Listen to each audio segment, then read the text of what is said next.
American history is not just about dates and dusty textbooks. Hidden inside are stories so outrageous, they make you wonder how this country ever kept a straight face. Some are hilarious, some are shocking, and a few are almost unbelievable. Yet every single one is real. What you are about to hear will completely change how you think about the past. And if you think the first story is wild, wait until you hear the very last one. George Washington's legendary wooden teeth are one of the longest-running myths in American history. The truth is far stranger. Washington's dentures were a Frankenstein mashup of materials: hippo ivory, gold lead, and even human and animal teeth, some of them rumored to be taken from enslaved people. They were uncomfortable, clunky, and gave him a stiff, grim expression in portraits. The wooden myth stuck around because the ivory stained over time, giving the false impression of wood. It is a detail that strips away the polished image of America's first president and replaces it with something unsettling. Instead of a statesman with noble wooden dentures, you get a man gnashing down on hippo tusk and donkey molars. It is a reminder that even the most revered figures in history had awkward, sometimes disturbing realities hiding behind the myths. Andrew Jackson, America's fiery seventh president, had a soft spot for his pet parrot named Pole. But Pole did not squawk sweet nothings. Jackson taught the bird to curse, and curse viciously. At Jackson's funeral in 1845, Pole reportedly had to be removed from the ceremony after unleashing a storm of profanity in front of mourners. Witnesses claimed the bird screamed so many foul words that guests were shocked and embarrassed. The idea of a parrot loudly swearing over a dead president is so bizarre it feels like a scene from a dark comedy. Yet it happened, cementing Jackson's reputation for chaos even in death. The man who once fought duels, defied Congress, and survived an assassination attempt left behind a parrot who could outswear sailors. In a way, that unruly bird might be the most fitting symbol of Jackson's explosive personality. America's sixth president, John Quincy Adams, had an unusual morning ritual. Nearly every day, he would slip out of the White House at dawn, walk the Potomac River, strip completely naked, and take a swim. This was not a one-off stunt. For years, Adams skinny dipped in the river, occasionally shocking early risers who stumbled upon the scene. One daring female journalist and royal even cornered him mid-swim to demand an interview. He had no choice but to answer while treading water. In a city of formal dinners and political scandals, the image of a sitting president bobbing naked in the river feels almost surreal. It is a reminder that American history is filled with moments that defy the stiff, buttoned-up image we imagine. Adams may have been serious in politics, but in private, he embraced a morning routine that would make any modern security detail faint. Before becoming one of the most respected leaders in history, Abraham Lincoln nearly fought a deadly duel. In 1842, Lincoln insulted a political opponent, James Shields, in a satirical letter. Shields challenged him to a duel. Lincoln, being unusually tall and with long arms, chose broadswords as a weapon instead of pistols. The scene must have looked absurd, the future great emancipator preparing to swing a giant blade in a fight over words. Fortunately, mutual friends intervened before blood was spilled. The duel never happened, but the story lingered as proof of Lincoln's fiery wit and knack for strategy. By picking a weapon that gave him a clear advantage, Lincoln likely intimidated Shields into backing down. In hindsight, it feels like history dodged a bizarre bullet. The United States almost lost one of its greatest presidents to a playground fight with swords. William Henry Harrison holds the record for the longest inaugural address in U.S. history, nearly 2 hours long. Delivered in freezing rain without a coat or hat, the marathon speech was meant to prove his toughness. Instead, it killed him. Harrison caught pneumonia soon after and died just 31 days into presidency, the shortest term ever. The tragedy became a grim punchline in history. The man who talked too much ended up talking himself into an early grave. His death also sparked debates about presidential succession, since no one had anticipated a president dying so quickly in office. What was supposed to be a show of strength turned into one of the most embarrassing blunders in American politics. The lesson? Sometimes less really is more, especially when it comes to standing in the rain for hours. President Ulysses S. Grant had a weakness for speed. Not cars, of course, but his horse-drawn carriage. One day in Washington, D.C., Grant was stopped by a police officer for driving too fast through the streets. The officer recognized the president, but stuck to his duty. Grant was arrested, fined, and forced to walk home in embarrassment. It remains the only known case of a sitting U.S. president being arrested while in office. The story paints a wild picture. The victorious Civil War general, conqueror of Lee at Appomattox, humbled by a traffic violation. Grant took the arrest with dignity, but the tale became legendary. If nothing else, it proves that even presidents can be busted for acting like reckless drivers. And in Grant's case, history remembered him not just for winning a war, but for losing a race against common sense. Calvin Coolidge, often nicknamed Silent Cal for his reserved nature, had one of the strangest morning habits in White House history. He liked to eat breakfast in bed while someone rubbed his scalp with petroleum jelly. The president claimed it was good for his health and hair, though there was no evidence to support it. Staff members were reportedly baffled by the odd request, but they obliged.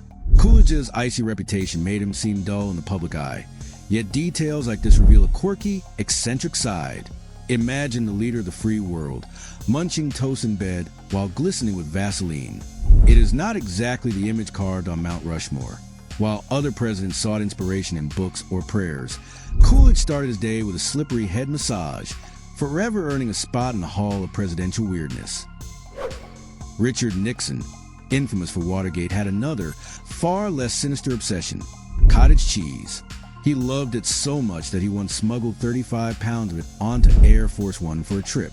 Nixon ate it daily, often with ketchup, a combination that horrified even his staff. The detail became public in part because his food habits were meticulously documented. In a way, it humanizes him. Behind the scandals and paranoia was a man with questionable taste buds. Cottage cheese became a Nixon trademark, a weird contrast to the intense, secretive politician who reshaped American politics. The fact that one of the most controversial presidents in U.S. history had the eating habits of a stressed-out college student makes the whole picture even stranger. It is proof that history does not just remember the scandals. Sometimes it remembers the side dishes too. Long before becoming president, Jimmy Carter claimed he saw a UFO in 1969. He described a glowing object hovering in the sky that defied explanation. Unlike most people, Carter went one step further. He filed an official report with the International UFO Bureau. Later, during his campaign, he even promised to release government files on UFOs if elected. Although that promise never fully materialized, Carter's earnestness made the story stick. A future president officially telling the world he saw something unexplainable is one of those facts that seems almost too weird to be true. While Carter's presidency is remembered for energy crises and peace treaties, this UFO sighting remains a curious footnote. Whether it was an alien craft, a weather balloon, or something else, history will always record Jimmy Carter as a commander-in-chief who openly admitted he might have seen Little Green Man. Before Ronald Reagan was an actor, governor, or president, he worked as a lifeguard on the Rock River in Illinois. Over 7 summers, he rescued an incredible 77 people from drowning. Reagan reportedly kept a tally by carving notches into the wooden logs of his lifeguard chair. The image is striking. The man who would later face down the Soviet Union once spent his days pulling kids out of the water. It gave Reagan a reputation for calm under pressure, a trait that would serve him later in politics. While many presidents cut their teeth in law or the military, Reagan's early leadership came with a whistle and a rescue buoy. It is a detail that blends heroism with small-town Americana, a reminder that even future presidents sometimes start by saving lives at the local swimming hole. During World War II, the U.S. Army secretly built what became known as the Ghost Army. Instead of guns, these soldiers carried inflatable tanks, fake artillery, and sound trucks blasting recordings of battle. Their mission was deception, tricking the Germans into thinking entire divisions were positioned where they were not. The operation worked so well that it helped secure victories across Europe. These were not typical soldiers. They were artists, engineers, and sound technicians turned into military illusionists. For decades, their existence was classified, and even their families did not know what they had done. When the story finally came out, it sounded like a Hollywood script, but it was real. America literally won battles by inflating rubber tanks and blasting fake engine noises into the night. Long before drones, the U.S. military tried using pigeons as aerial photographers. In the early 1900s, inventors created tiny cameras that could be strapped to pigeons with harnesses. The camera shutters were timed to snap photos while the birds flew. The resulting images were surprisingly detailed, offering a bird's-eye view of battlefields and cities. The method was tested during World War I and later by the U.S. military for surveillance experiments. While pigeons were not the most reliable spies, the idea was groundbreaking for its time. The thought of soldiers releasing flocks of camera-equipped pigeons instead of drones feels absurd today. Still, it shows how far people were willing to stretch creativity when it came to gathering intelligence. A world power once put its trust in pigeons with cameras dangling from their bellies. In the 1940s, the U.S. military actually considered weaponizing bats. Scientists designed tiny incendiary devices that could be attached to bats, with the idea that the creatures would roost inside enemy buildings and burn them down. The plan was to release thousands of bats over Japanese cities during World War II. At one point, the project was tested at a U.S. military base in New Mexico, and it went horribly wrong. The bats escaped and set fire to the base itself. Needless to say, the idea was scrapped in favor of more practical weapons. The concept sounds like something out of a cartoon villain's playbook: unleash flaming bats on your enemies. It is a reminder that desperation in wartime sometimes produces ideas that are as bizarre as they are dangerous.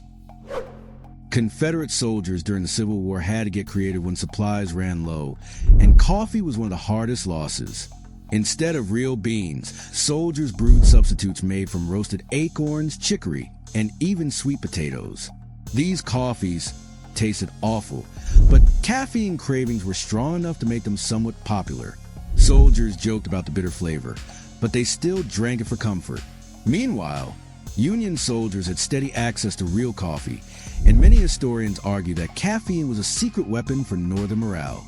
The sight of Confederate troops choking down acorn sludge while Union soldiers sipped the real thing highlights the strange details of life in war. The Civil War was fought with muskets and cannons, but also with cups of fake coffee that barely kept soldiers awake. During the War of 1812, the British set fire to Washington, D.C., torching the White House. President James Madison and First Lady Dolly Madison fled with whatever they could carry. Dolly famously saved a portrait of George Washington, while other staff stuffed state papers and recipes into bags. The sight of America's capital city in flames was both humiliating and surreal. Citizens watched as their leaders ran from burning buildings carrying food and paintings. For a young nation, the moment was a wake-up call about vulnerability. Out of all the things that could have been rescued, a recipe collection made the cut. It is a detail that makes the chaos of that night feel strangely human. Even in the middle of a national disaster, people clung to art, food, and history. Civil War soldiers were sometimes paid in onions. That may sound ridiculous, but onions were highly prized for their nutritional value and believed to prevent disease. Soldiers considered them as valuable as gold, and entire shipments were fought over. General Ulysses S. Grant once demanded onion supplies so strongly that he refused to move his army until they arrived. The humble vegetable became a currency of sorts on the battlefield. Imagine men marching into combat with rifles in one hand and onions in the other, treating them like treasure. It is a strange reminder that war is not just about weapons and strategies. It is also about the little comforts that keep soldiers going. For the Union Army, onions were not just food, they were a matter of morale. In World War II, American soldiers came up with what they called loo bombs. These were explosives hidden inside toilets, designed to be installed in enemy facilities. The idea was both practical and humiliating: destroy infrastructure while making it unforgettable for anyone caught in the blast. Some were even disguised as standard plumbing fixtures. While not widely used, the concept highlighted the creative extremes soldiers were willing to explore. War has always produced strange inventions, but there's something uniquely absurd about turning a bathroom into a battlefield. The thought of an enemy soldier lifting a toilet lid and triggering an explosion belongs in a dark comedy. It was a real tactic, proving that in war, even restrooms were not safe. General George Patton, one of America's most famous World War II commanders, was convinced he had lived past lives as a warrior.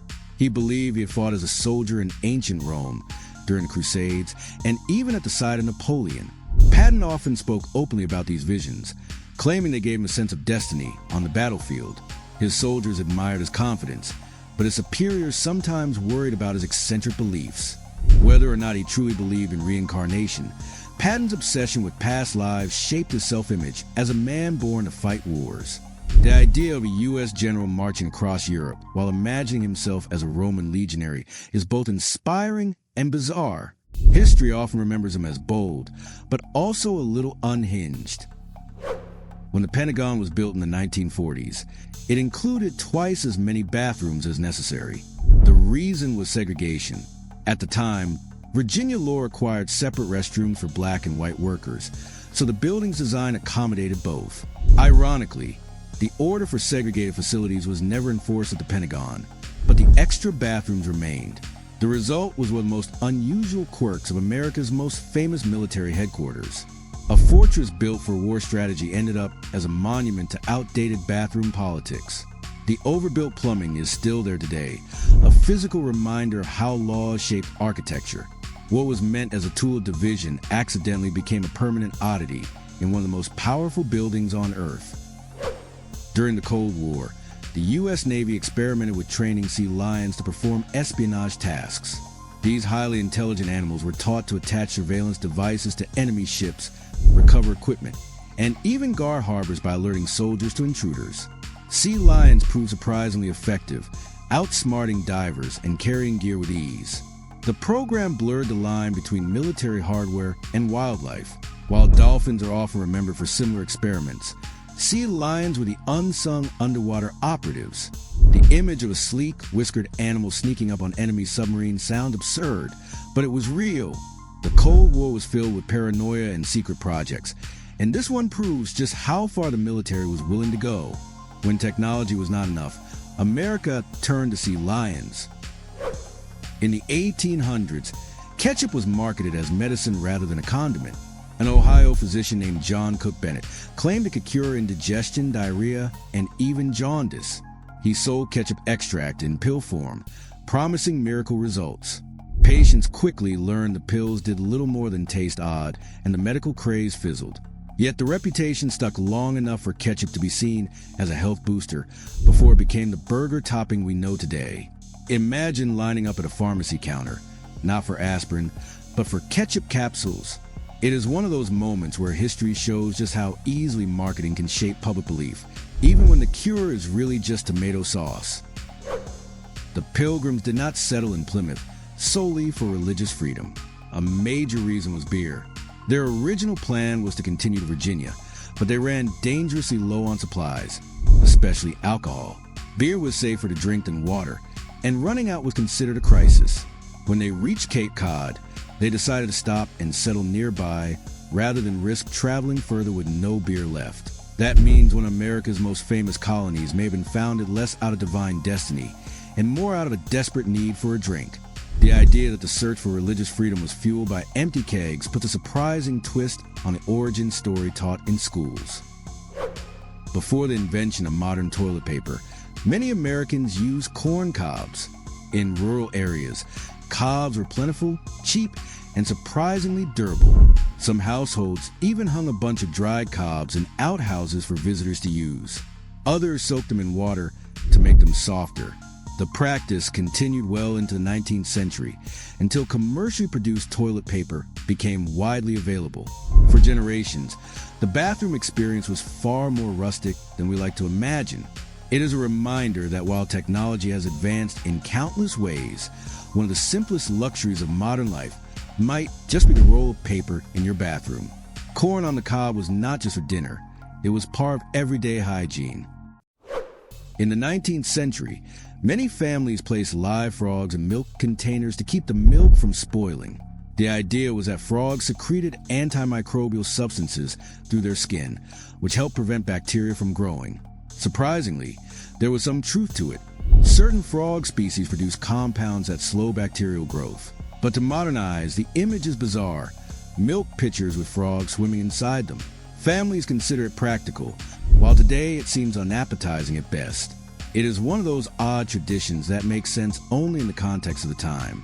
Instead of refrigeration, families turned to amphibians as natural preservatives.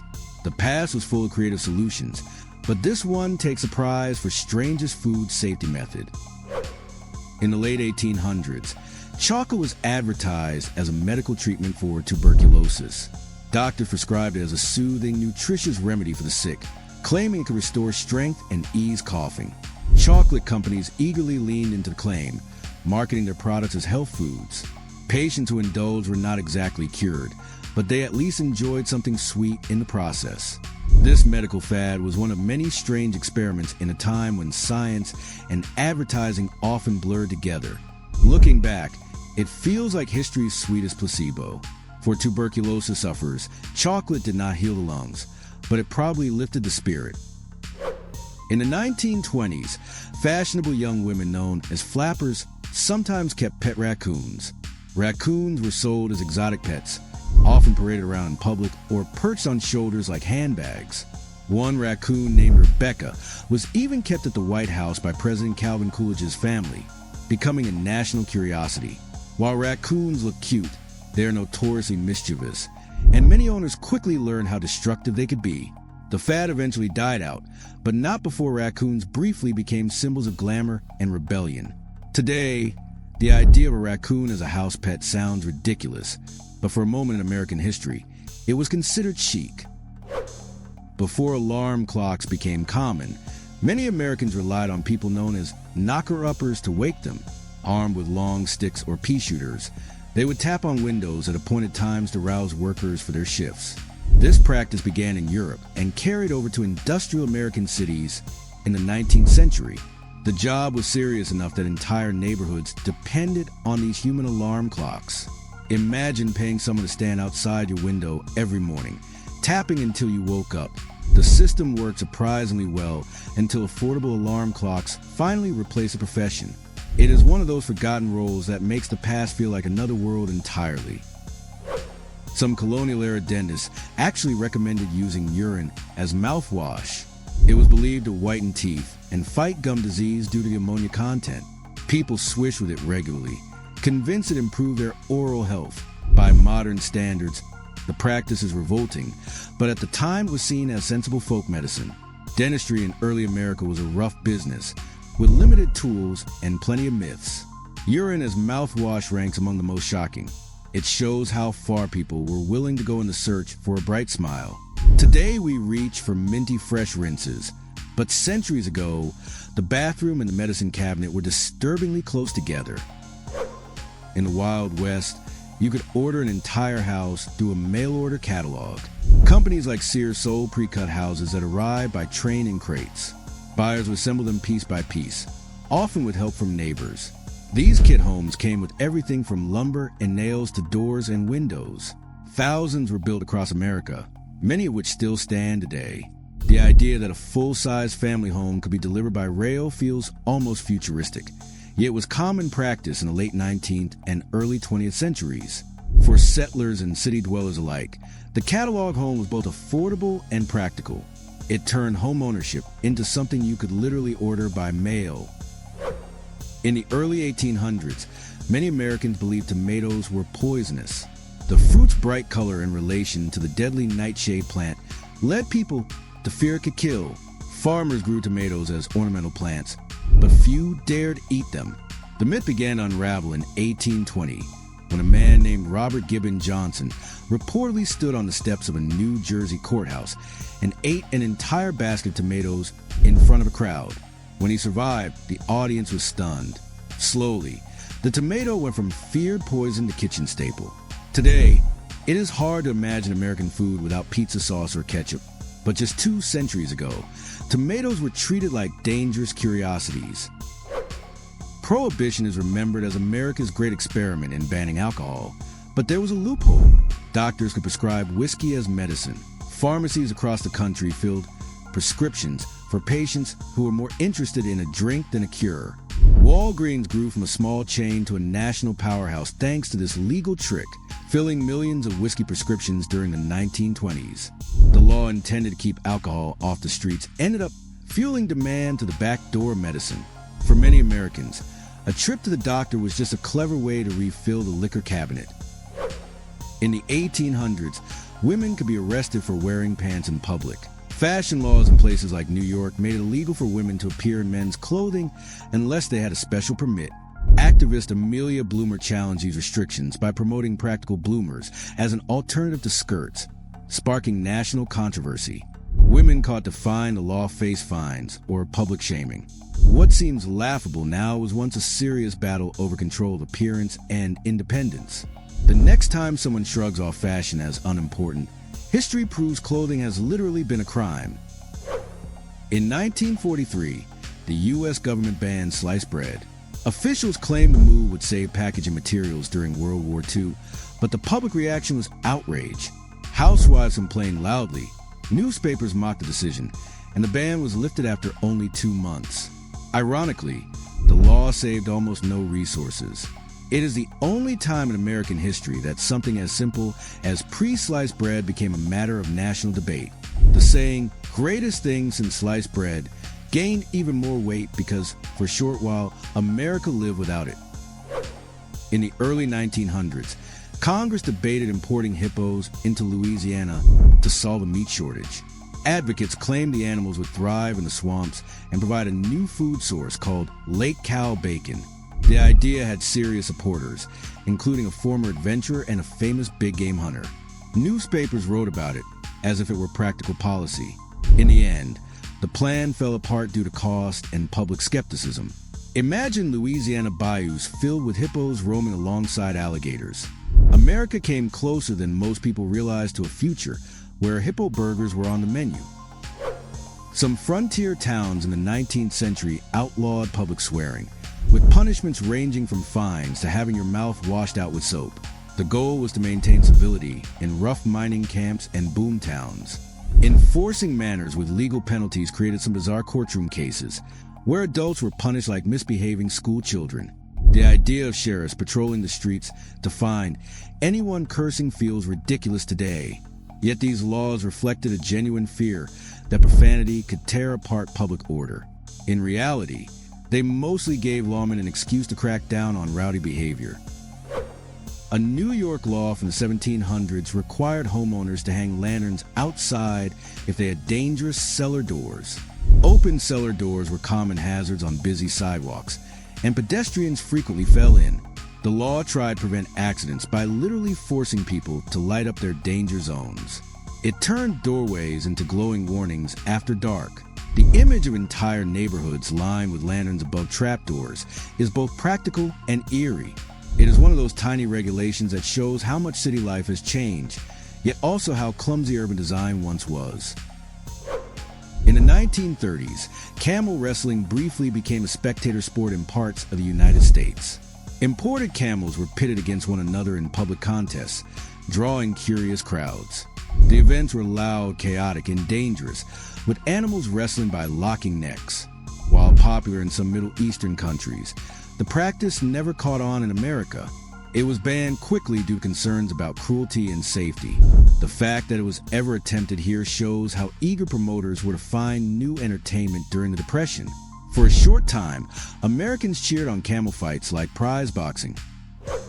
In the 1600s, celebrating Christmas was illegal in some Puritan colonies.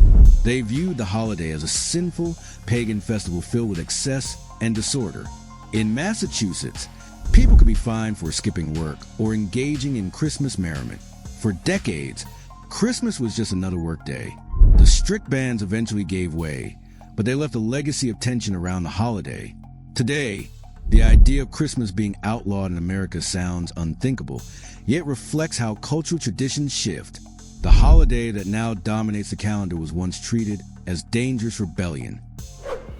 During World War II, the government imposed victory speed limits of 35 miles per hour nationwide. The goal was to save rubber and fuel by slowing down traffic. Billboards and posters urged drivers to obey the patriotic speed cap. The measure was deeply unpopular, but officials argued it was a matter of national security. For a country that prides itself on fast cars and open highways, the idea of crawling along at 35 on every road felt miserable. The war ended, the limit vanished, and America quickly returned to speeding. It remains one of the strangest wartime sacrifices ever imposed on the public. In the 1800s, New Orleans held funerals that were part solemn ritual and part street parade. Brass bands would lead mourners through the city, playing slow dirges on the way to the cemetery. But after the burial, the music would shift to upbeat jazz, and the procession turned into a celebration of life. Outsiders found it shocking, but locals saw it as a way to honor the dead with joy rather than sorrow. The tradition lives on today in the form of second-line parades, proving that even death in New Orleans has always had rhythm. In colonial Virginia, tobacco was not just a crop, it was money. People paid taxes, debts, and even church tithes with tobacco leaves. Court fines were settled in pounds of tobacco, and wages could be earned in it. The entire economy ran on the plant, giving farmers enormous power. Imagine paying rent with a bag of dried leaves instead of cash. Eventually, real currency replaced tobacco as legal tender. But for more than a century, it was the backbone of everyday trade. America's obsession with smoking later would seem less surprising, considering its roots were literally tied to money. During the Great Depression, hobo nickels became popular art. With little money to spare, unemployed workers carved intricate designs into ordinary coins, transforming them into miniature works of art. The most common subject was a Native American face on the buffalo nickel, which carvers reshaped into portraits, animals, or strange characters. These coins circulated in everyday life, meaning your change could hold a piece of folk art. Collectors prize them today, but during the Depression, they were just one of many creative ways people made beauty out of scarcity.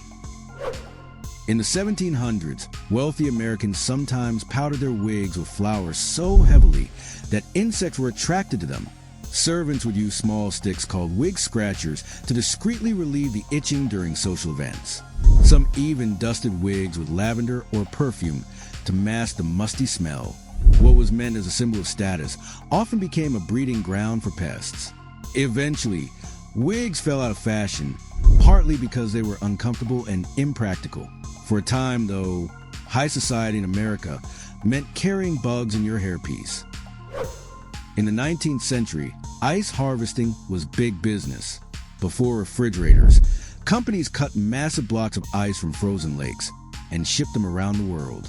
American ice was sent as far as India and the Caribbean, insulated with sawdust. The trade made fortunes and changed diets everywhere, allowing people to enjoy cold drinks and preserved food year-round. It is strange to think of ice as a luxury, but in the 1800s it was as valuable as oil. Men risked their lives cutting it from dangerous lakes, turning frozen water into global commerce. In the 1800s, the U.S. government once gave camels serious military jobs. Known as the Camel Corps, these animals were imported to carry supplies across desert terrain in the Southwest. Camels could haul heavy loads and go days without water, outperforming horses and mules. But soldiers disliked them, complaining they spat, smelled terrible, and frightened other animals.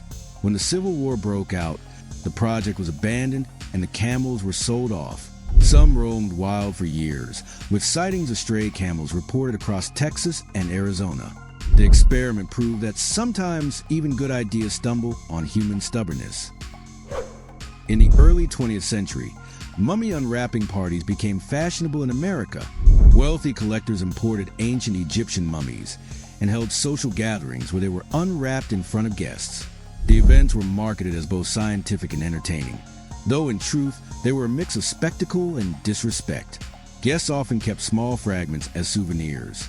Today, the idea sounds grotesque, but at the time it was seen as exotic curiosity. Museums eventually stepped in to preserve what remained, but for decades, the ancient dead were treated as parlor entertainment. In 1919, Boston suffered one of the strangest disasters in American history, the Great Molasses Flood. A giant storage tank burst, releasing over 2 million gallons of thick syrup into the streets. The wave of molasses was 25 feet high and moved fast enough to knock down buildings. 21 people died, and cleanup took months. The smell of molasses reportedly lingered for decades. It sounds like a cartoon scenario, but it was a very real tragedy. The disaster forced new safety regulations for storage tanks, showing how even something as harmless as syrup can become deadly in the wrong conditions. In the 19th century, spiritualism swept America, and some towns were convinced ghosts could testify in court. Mediums claimed to channel spirits who named their murderers, and juries sometimes considered this evidence. Judges often dismissed it. But the fact that ghost testimony was ever taken seriously says a lot about the era's fascination with the supernatural. People crammed into courtrooms hoping to hear a dead witness speak. While no one was ever convicted solely on ghostly claims, the practice blurred the line between law and seance. It remains one of the most absurd chapters in American courtroom history. One of the strangest experiments in U.S. history happened in 1958, when the government seriously considered detonating a nuclear bomb on the moon. The plan, known as Project A-119, was designed during the Cold War as a show of power against the Soviet Union. Officials believed that if the American public saw a nuclear flash on the lunar surface, it would prove U.S. dominance in space. The plan was top secret, involving some of the brightest scientists of the time, including a young Carl Sagan. Thankfully, saner voices eventually won out. The risks of radioactive fallout and international backlash outweighed the propaganda value. Instead, the United States shifted focus to landing astronauts on the moon. Still, the fact that America nearly turned the moon into a nuclear billboard is both absurd and terrifying. It proves just how far fear and competition can push a nation into considering the unthinkable. And that wraps up the wildest facts from U.S. history. Now I want to know, which one shocked you the most? Drop your pick in the comments. And if you had fun on this ride, hit that subscribe button so you do not miss the next set of insane stories I have lined up. History has never been this ridiculous. And trust me, we are just getting started.